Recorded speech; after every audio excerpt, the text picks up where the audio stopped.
I love this little acronym Mojo. And I just want to start with the M being mindset. I think that's important. What mindset, like what is the greatest area of, incorrect belief or wrong mindset that one has to change regarding, your sexuality? I'm sure you see a lot of themes and patterns, or possibly the two greatest, beliefs that you have to change with regards to sexuality. Yeah, the first thing that really what comes to mind is about desire. And that your desires are not wrong, right? So I think there's so much shame and concern about what you might be into or what you might want to explore or what maybe your fantasy is. You don't necessarily even have to go through with it, but I have that desire. I have that thought. That sounds exciting to me. Maybe I'm bad. Maybe I'm wrong. And I can't talk about that to anyone. I can't share that, with my partner because what would they think?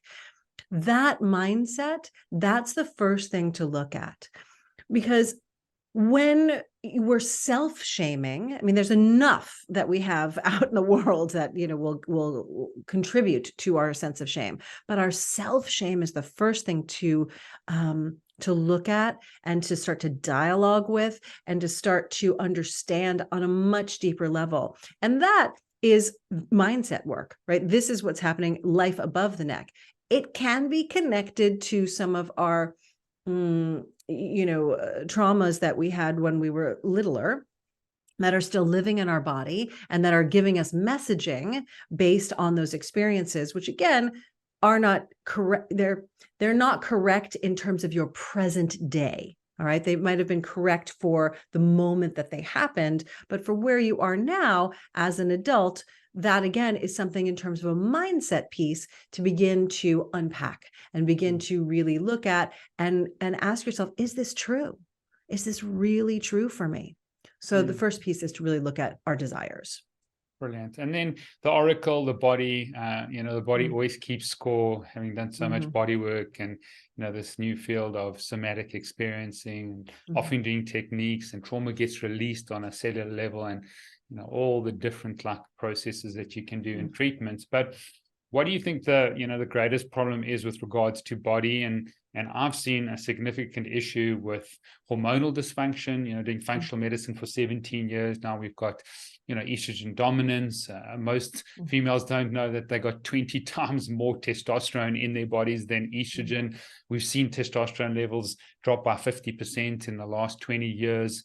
It's a real problem. In fact, the millennial generation is probably the weakest generation now with regards to their levels of testosterone. So the body is really important. And then, I do also ask, and it's a double question here, Deborah, but I do also ask God, men get sperm and get testosterone kicking in whatever age, 12, 13, and, the females get the estrogen and their testosterone kicking in and start with their period and that.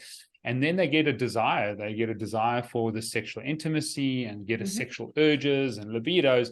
And now they have to suppress that for so long, generally because they're at school and it wouldn't be time to engage in those often, especially, with the different things and possibilities that can happen from abuse to having children and that. So maybe answer that from a body perspective, what you're seeing the biggest problem is, and then comments on just these dysfunctional hormonal imbalances that I'm seeing.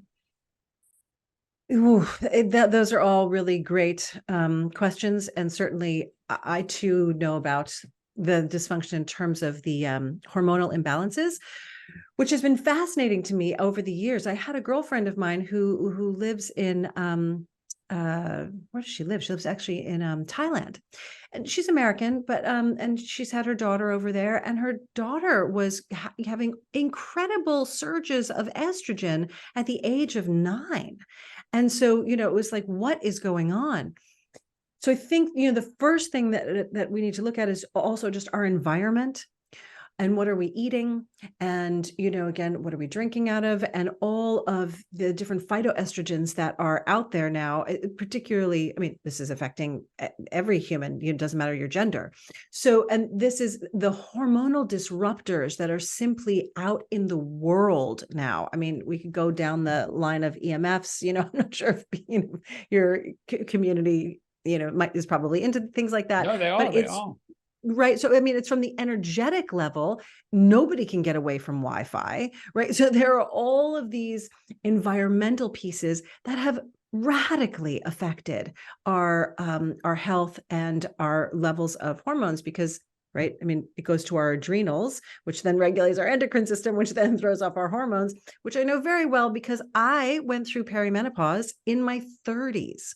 Now, I healed from it, but to have had that experience, which was really instigated and brought on by extraordinary stress, and nutritional stress, as well as emotional stress. But once I learned about that, I got very passionate about being in the body. Okay. Because when we do get in our oracle, and when we are much more comfortable in our bodies, and we have more of an awareness of our sense of embodiment, it's not necessarily going to change, to completely mitigate what's going on in the environment. However, it is going to help tremendously. And it does, and I have seen it help regulate women's hormones. I don't know about men, but I do know it has helped to regulate some women's hormonal issues, including my own. So one of the most basic things, and sometimes the most basic things, women have said to me, how is that going to work? It seems too simple, right? Like, here's the deal. If the feminine energy likes to complicate things, let's just call it what it is. So yes, ladies, you might think something super simple is not going to have any effect. Just try it, right? Just take it on for 7 days.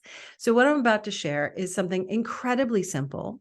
It might not be easy, right? That's the part where we get in the way and make things complicated. But what I'm about to share is so simple.